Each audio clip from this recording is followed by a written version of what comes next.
e ver ali no Instagram de vocês e tal. Já desse eu vi até uma foto do pai de vocês e duas heranças maravilhosas vocês têm na vida, vamos dizer assim, que foi o jiu-jitsu, né, e o grande mestre Hélio Gracie que ele apresentou para vocês, e o Vasco também, que tem uma foto que tá vocês pequenininhos assim, acho que no hall de São Januário, o seu pai e vocês assim, aquela fileirinha assim, do Pedro, depois você e depois o Joaquim, pequenininho, e ele, se não me engano, foi grande benemérito, chegou a ser diretor do Vasco. Conta a história também, primeiro dessa parte, né, pra gente falar do Vasco e depois do Jiu-Jitsu. O que é o Vasco na vida de vocês e o amor que vocês têm por esse time, por esse glorioso gigante da colina? O Vasco faz parte da nossa vida desde pequenos, né? Meu pai sempre acompanhou, sempre ajudou o Vasco. E o Vasco tem também uma história toda muito importante dentro das artes marciais, né? Desde o início, o Vasco sempre teve ligado às artes marciais, inclusive com lutas importantes relacionadas ao Vasco, uma luta incrível do Carson Gracie no chão de concreto de uma quadra de basquete, se eu não me engano, e a nossa academia Gracie, durante um período, inclusive se mudou para o Vasco através da ajuda que meu pai deu à academia, em um momento importante de transição, onde a academia se mudou do centro da cidade para a Zona Sul. Foi uma grande mudança que teve uma influência enorme na trajetória da Academia Gracie, que estava passando por um processo de renovação, né? O Rickson estava passando a ser a grande referência, o grande professor da academia. Mas o Vasco, viu, ele tem uma importância muito grande para a nossa vida, porque nós crescemos na zona sul do Rio, né? Eu morei no Rio de Janeiro até os 18 anos de idade, quando eu me mudei aqui para os Estados Unidos para estudar.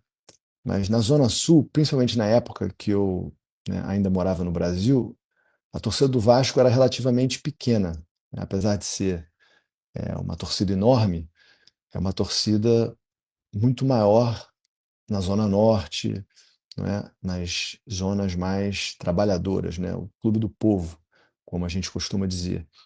E algo que o jiu-jitsu nos ensinou foi sempre ser diferente, não tem problema, né? E o Vasco nos ajudou, né? Porque todo mundo ali era dupla Fla-Flu, um ou outro era Botafogo, e a gente tinha orgulho de ser do contra, né? E defender os valores do Vasco. Então, isso sempre foi muito importante para a gente. Bacana. Fazer a primeira pergunta, vou fazer só uma pergunta, já que eu não sou de polêmica, mas essa vai ser polêmica em relação ao Vasco. Polêmica entre aspas. Quem que é na história do Vasco para você o grande mestre Hélio Gracie da história do Vasco? O, aquele que quando você estava perto, você, nossa, estou diante dele. O Roberto, quem foi o grande ícone para você da história do clube como jogador? Olha, hoje em dia está tão difícil responder essa pergunta, né? Porque principalmente quando os jogadores eles acabam tentando ajudar fora de campo, mas deixando essa parte de lado, a minha geração é Edmundo e Romário, né? Romário e Edmundo, né? A gente viu o Edmundo principalmente pela relação dele com a torcida e a forma com que ele sempre enfrentou o rival, né? E os gols que ele fazia no Flamengo. Foi muito importante. Eu tive o prazer de crescer, né? Eu com 18 anos, 1998. Então eu peguei toda essa trajetória ali no final dos anos 90. Então eu saí do Rio de Janeiro ganhando muito de todos os nossos rivais, né? E o Edmundo foi o grande, em várias ocasiões, foi o grande protagonista. E depois o Romário, porque foi mais vencedor, não é? E também teve uma relação muito boa com meu pai. Meu pai, inclusive, teve um papel muito importante no último ano do Romário como artilheiro, né? Tem inclusive matérias sobre isso. Meu pai fez com que o Romário até durante esse período, talvez um pequeno período, mas ele seguiu um pouco do nosso regime, né? Do regime do Carlos Gracie e parou de beber refrigerante e deu mais atenção à alimentação dele, à ginástica e à suplementação também. Ele não gostava muito não, mas o meu pai insistiu bastante e ele disse em várias ocasiões que isso foi muito importante para que ele já com 40 anos, eu acho, 40 ou 41 anos, se tornasse artilheiro do Campeonato Brasileiro, né? Que é algo que até hoje nunca foi igualado. Mas são esses dois. Agora, eu gosto muito da história do Vasco também, né? Então, eu conheço muito do Expresso da Vitória e, né, Barbosa, o goleiro, que foi grande injustiçado também O Ademir, pela né, o o Queixada. Ademir. Inclusive, tem uma foto nossa com ele, né? Com o Ademir. Eu, Pedrinho, meu pai com o Ademir. Que, para mim, como artilheiro, foi o maior de todos, né? Inclusive, proporcionalmente, se você, né, for bem justo assim com os números e com a proporção da época, ele atingiu níveis muito grandes. Agora, claro, a gente não pode deixar de citar o Roberto Dinamite, que também num período foi muito próximo do meu pai também ajudou ele na alimentação e tudo. Depois com a política eles acabaram se separando um pouco, mas é isso aí. A gente pode falar de Vasco um programa inteiro. E o Ademir Não, que foi e artilheiro tem, em 50 também da Copa, né?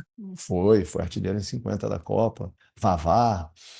Mas tem muita história também do pessoal do jiu-jitsu depois, eh, nas eleições do Vasco, que sempre foram problemáticas, né? Desde lá de trás, o meu pai às vezes precisava de um apoio, trazia a turma da academia para ajudar, então tem muita história. Rickson com 17 para 18 anos, enfrentando o pessoal de torcida organizada, e incrível, muita história boa. E teve uma época, né, que seu pai foi candidato à presidência, né?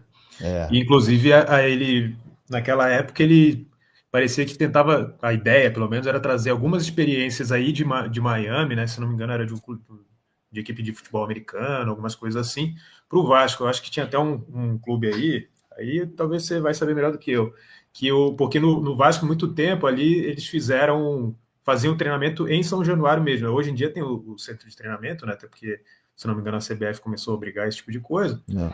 Mas por muito tempo, né, o Vasco treinou em São Januário, né?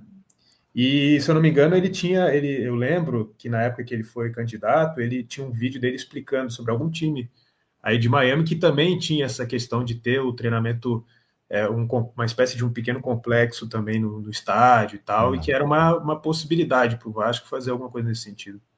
É isso mesmo. Inclusive, esse modelo de você ter o seu treinamento bem próximo do estádio, isso é muito usado. No Rio de Janeiro, talvez isso fosse um pouco mais difícil, pela localização dos jogadores, normalmente, morarem na Barra, mas o meu pai queria, até para manter o Vasco na Zona Norte, convivendo, de forma mais intensa com a comunidade, né, no entorno de São Januário, o plano dele era fazer o seu treinamento ao lado do estádio e reformar o estádio. E essa visita que você está se referindo foi a visita à construção do estádio do novo Orange Bowl, que é o estádio mais tradicional aqui, um dos mais tradicionais dos Estados Unidos, com muita história, mas que foi completamente reformado, e se tornou um estádio de beisebol do time Florida Marlins. E nós aqui, através dos nossos alunos que estavam envolvidos na obra, já no final da obra, a gente fez um tour, conhecendo tudo do estádio, e meu pai, na época, queria trazer isso. Quer dizer, o nosso estádio, o nosso São Januário já estaria aí rendendo frutos para a gente se ele tivesse conseguido isso. Mas o Vasco, como o Brasil, às vezes é um pouco difícil, complicado, então ele sempre nos recomendou focar mais no jiu-jitsu. Apesar de eu sempre ter gostado muito de me envolver com o Vasco, tenho grandes amigos até hoje lá que participam da administração ou da oposição, então a gente se mantém muito conectado. E o Vasco, ele tem um papel, né, muito importante dentro da história. E a gente pode conversar mais sobre o Vasco, mais sobre jiu-jitsu, como o Floresta quiser.